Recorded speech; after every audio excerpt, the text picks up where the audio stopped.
The new upcoming film in the Hunger Games franchise, The Ballad of Songbirds and Snakes, is getting defiled by the critics with the lowest opening critic scores of any film in the franchise. And the Rachel Zegler zealots out there, they aren't going to save this film because the audience, we're not able to vote on it yet. We're not able to talk about how good or bad the movie is. This is coming from just critic reviews, the individuals that we would consider shills in the past. So it looks like these shills are learning and actually starting to critique films openly and honestly. Welcome back to Words of Paradise. I'm your host, Leon Idle, and we're going to get into it with an article from Bounding Into Comics. And yes, I know, Bounding Into Comics, the right-wing version of Kotaku or the Mary Sue, but they do break the numbers down, and I'm going to go into it a little bit further, as well as talk about my thoughts on how I think the film is going to perform overall. So let's get into this article, shall we? But before we do, hit that subscribe button. I'm trying to get to the 2,000 subscriber mark before the end of the year, and with just over 200 to go, we are really close. That's looking like a possibility. Hit the button, and let's get into the article, shall we? Rachel Zegler's The Hunger Games, The Ballad of Songbirds and Snakes receives the worst critic scores of the entire franchise. And they got a real smug looking photo of Rachel Zegler there because it's got to be difficult to single-handedly destroy a film. You did it with Snow White, which doesn't even come out till 2025, and you're doing it with The Hunger Games as well. But that being said, let's be real. It's not just because of Rachel Zegler.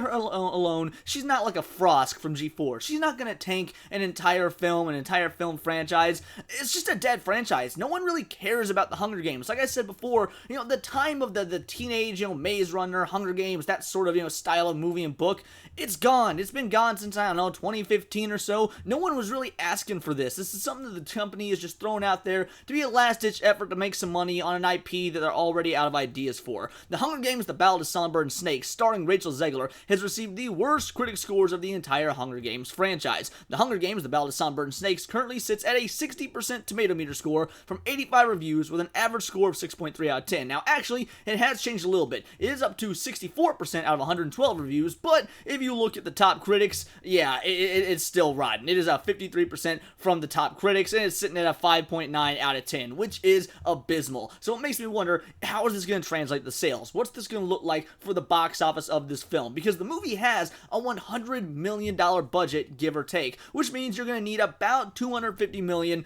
to break even. So look, it's not making that. At least it's definitely not making that in the domestic market. Now, this article does go out of its way to talk about the previous reviews they've gotten. We had the Catching Fire, 90%. Hunger Games Mockingjay Part 1 and Part 2 were both 70%. So, going down, but still respectably fresh. And again, this was at the peak of the popularity with the series, with the books. Nowadays, kids don't even read, and frankly, I'm not even sure how many adults have the ability to read or pick up anything that's nonfiction, something they should be reading. They're too busy, when they do read, reading things like this. It's abysmal. I don't need to be 36 years old writing on your blog and then reading something made for young adults, but, that's just my opinion. Read the Gulag Archipelago. Box office projects this film will only gross between $42 million and $55 million on its opening weekend. Specifically, they project the film will gross $47.1 million. So it's in that The Marvels range. The Marvels, one of the biggest flops of the year thus far. Now, to be fair, this movie is being made on about half to 1/3 of the budget of what The Marvels was, so it has a far better chance of turning a profit than The Marvels actually did. But even so, that's a disaster, and people are going to make the argument. You're going to see a bunch of articles not only talking about how individuals like myself and Hypnotic and of course the Geeks and Gamers crew,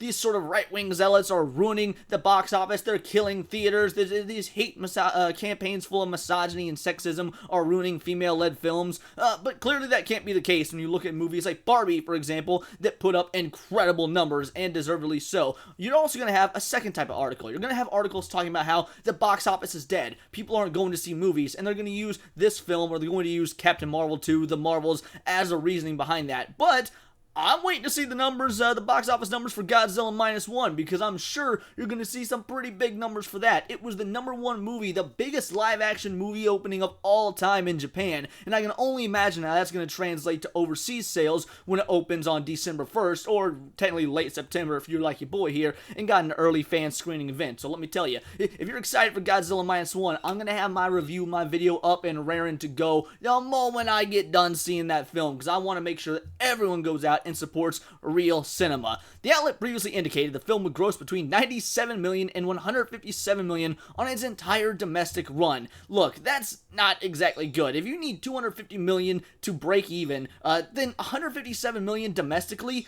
That's pretty sad. Now, who knows? China could get obsessed with this movie. China could open up all their theaters and everyone could go pack in, sitting on each other's laps. They're tiny, they'll fit, and they'll think, oh, this is great. And the movie could do gangbusters. It could do 300, 400 million. And if you need 250 million to break even, I'm sure they're not going to turn their nose at 400 million, 500 million worldwide. But even so, is that the market they're going for? Are they after the Chinese market? Because I could be wrong. This doesn't seem like the type of film that just screams international box office, so I don't actually think it'll perform that well. Blue Beetle didn't perform well internationally. The Marvels hasn't performed well internationally. And it seems like a lot of countries out there that aren't, let's be real, white people countries like the UK, France, the United States, they're not really caring for what America is putting in their international cinemas. So yeah, I can see this getting an abysmal box office run internationally as well.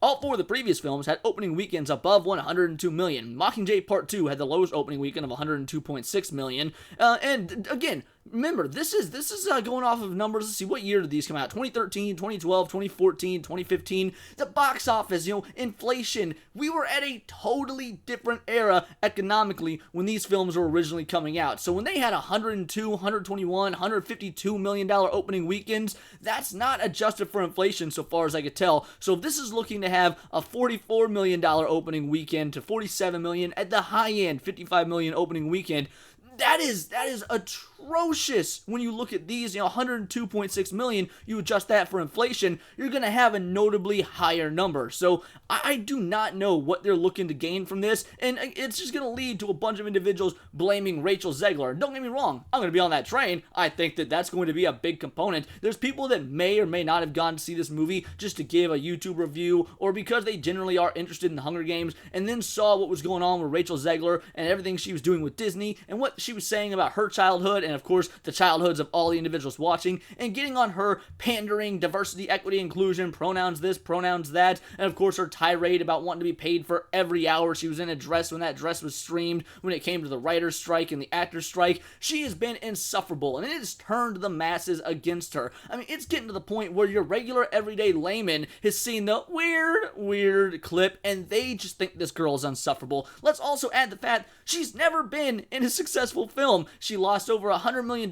in that musical, that Steven Spielberg musical remake that I can't remember the name of. Snow White is, of course, going to lose money. Shazam lost money. So it wouldn't surprise me with the fact that she's never had a hit, that trend's going to continue, and this won't be a hit. So this film just has everything going against it. The fact that it's a dead franchise that no one cares about. The fact that international films haven't been doing so hot when they're in this genre. The fact that this genre itself is also dead. And you got Rachel Zegler. Also, there is the aspect, you got Napoleon coming out. Napoleon's coming out on Thanksgiving Day. Now, the target demographic for Napoleon probably isn't going to be the same as the target demographic for this movie, but I am wondering which one's going to make more. I honestly don't even know what the budget for Napoleon is, but I'm going to be real. If it's comparable to something like the Hunger Games, at least the money is on screen, because the trailers for Napoleon look gorgeous. They look incredible, if not a bit self-indulgent. Whereas this, it looks like a straight-to-streaming film. It just looks like the same generic mess that we've been getting for the last 5 years, the last half-decade